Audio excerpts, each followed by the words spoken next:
ආදරණීය දුවේ පුතේ 9 ශ්‍රේණියේ අධ්‍යාපනය හදාරන ඔයාලට අතිශය වැදගත් කාරණාවක් පිළිබඳව දැනුවත් කරන්න තමයි මම සූදානම් වෙන්නේ.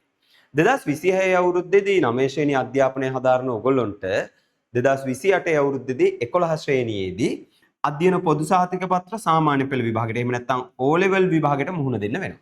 ඒතර මේ O level විභාගයට මුහුණ දෙද්දී ඔයගොල්ලන්ට දැනට තියෙන විෂයන් 12ක ප්‍රමාණය විෂයන් 9කට අඩු වෙනවා. එතකොට මේ විෂයන් 9කට අඩු වෙද්දී ඒ විෂයන් වලින් කාණ්ඩ විෂයන් 3ක් ඔයගොල්ලන්ට තෝරගන්න තියෙනවා.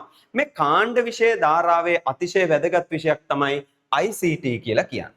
තොරතුරු sannivedana තාක්ෂණ විෂය.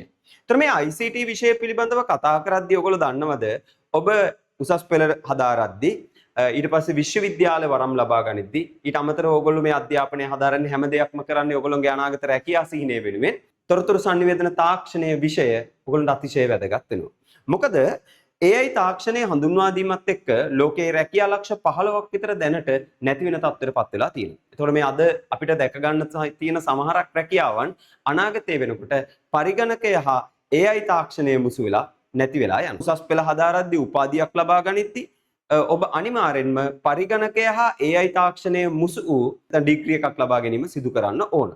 ඉතින් ඒකෙදී ඔයගලන්ට සාමාන්‍ය පෙළ විෂයක් විදියට ICT විෂය හදාarලා තියෙන එක අතිශය වැදගත්. ඊට අමතරව අනෙක් කාරණාව තමයි පුතාලා ඔයගොල්ලෝ දන්නවද උසස් පෙළ කරද්දී කියන්නේ A level විභාගය කරද්දී ඔයගොල්ලන්ට තියෙනවා bio maths commerce tech art කියලා විෂය ධාරාවන් පහක් දැනට. ඒතර මේ විෂය ධාරාවෙන් පහෙන් bio කරන දරුවෙක් නම් ICT කරන එකේ තේරුමක් නැහැ. හැබැයි maths commerce tech art කියන විෂය ධාරාවන් ඔබ තෝරා ගනිද්දී ඔයගොල්ලෝ දන්නවද දැනට විශ්වවිද්‍යාලවල ඒ වගේම රැකියා ශාස්ත්‍රයේ වැඩිම ඉල්ලුමක් තියෙනවා ඔබ ICT විෂයත් එක්ක මේ විෂය ධාරාවන් හැදෑරීම කරන්නේ. ගොඩක් දරුවන්ගේ ඔළුවට ගිහිල්ලා තියෙනවා මේ ICT විෂය කරන අමාරු දෙයක් කියලා. ඊට අමතරව ඒ කාණ්ඩයේ තියෙන අනිකුත් විෂයන් ගත්තම ඒ විෂයන් එක්ක ඒ විෂයන් කරාම අර A9ක් ගන්න පුළුවන් කියන දැනට ඇවිල්ලා තියෙනවා. එතකොට මම ඔන්න ඔය දෙයට පොඩි දෙයක් එකතු කරන්නම්. අපි ආරම්භක දේශනාවේදී කතා කරමු ඔයගොල්ලන්ට අවස්ථාව තියෙනවා සම්බන්ධ වෙන්න. මම මේකෙදි පොඩි හඳුන්වා දීමක් කරන්නම්. ඒ දේ තමයි දැන් ගොඩක් දරුවෝ හිතනවා මේ කාණ්ඩ විෂය තෝරා ගනිද්දී A9ක් ගන්න අවශ්‍යයි. ඒ නිසා ලේසි විෂයක් කරමුයි කියලා. A9ක් ගන්න ICT කරන එක කවදාවත් ගැටලුවක් වෙලා නැහැ. ඒකට පැහැදිලි සාක්ෂිය තමයි ඔයගොල්ලෝ දන්නවද ළමයි 971 දෙනෙක් විතර අපේ පන්තියට සහභාගී වෙලා ඒ සාමාර්ථ 734ක් වාර්තා කරලා තියෙනවා. එතකොට B සාමාර්ථ ගත්තම B සාමාර්ථ 227ක් තියෙනවා. C සාමාර්ථ 10යි. එතකොට එකම එක S එකක්වත් එකම එක W සාමාර්ථයක්වත් නැහැ. ඒක තමයි විශිෂ්ටත්වය. එතකොට මේකේ ගත්තම මේ ළමයි 971කින් 700 ගාණක් මාර්ගෙන තියෙන A සාමාර්ථ. C සාමාර්ථ 10යි තියෙන්නේ. බලන්න 961 දෙනෙකුටම A B සාමාර්ථ තියෙනවා. ඉතින් ඒක නිසා ඔයගොල්ලන්ට මේ පිළිබඳ දැනුවත් කරන්න ඔයගොල්ලෝ ICT විෂය තෝරා ගන්නවද නැද්ද කියන දේ අදාළ නැහැ. ඔයගොල්ලන්ට පුළුවන් අපි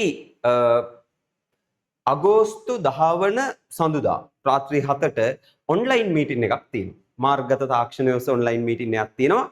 ඒ ඔන්ලයින් මීටින් එකට සම්බන්ධ වෙලා ඔයගොල්ලන්ට ඔයගොල්ලෝගේ දෙමව්පියොත් එක්ක සම්බන්ධ වෙන්න පුළුවන්. සම්බන්ධ වෙලා ඔයගොල්ලන්ට බලන්න පුළුවන් ICT විෂය කරන එක ඇත්තටම ලේසිද අමාරු වැඩක්ද කියන එක. අපි මේ ඉදිරි මාස 4ක කාල සීමාව තුල, ඒ කියන්නේ 10 ශ්‍රේණියට ඔයගොල්ලෝ යනකොට ICT විෂය ලේසිද අමාරුද කියන දේ පිළිබඳව පැහැදිලි කිරීම කරමු. එතකොට අපි හැමදාම සඳුරෑ 7ට ඔන්ලයින් මීටින් එකක් විදිහට මේක පවත්වනවා. අපි මේ ඔන්ලයින් පන්තියේදී කරන්නේ 10 ශ්‍රේණිය සහ 11 ශ්‍රේණියේදී ඔයගොල්ලන්ට වැදගත් වන විෂය කරුණු වල ආරම්භක ප්‍රවේශයක් ලබා දීම සිදු කරන එක. ඒ ආරම්භක ප්‍රවේශය ලබා ගැනීම ඊට පස්සේ ICT විෂය කොහොමද පහුගිය අවුරුදු වල දරුවෝ ලබාගත් ප්‍රතිඵල පිළිබඳව අපි කතා කරමු ලබන සඳුදා රාත්‍රී 7ට. ඔයගොල්ලන්ට පුළුවන්කම තියෙනවා 071 922 975 නම්බරයකට WhatsApp message එකක් එවලා ඔයගොල්ලන්ට group එකට add වෙන්න පුළුවන්. එහෙනම් අපි ලබන අගෝස්තු 10 වෙනි සඳුදා සවස 7ට Zoom තාක්ෂණය ඔස්සේ එහෙම නැත්නම් YouTube මගින් හමු වෙමු.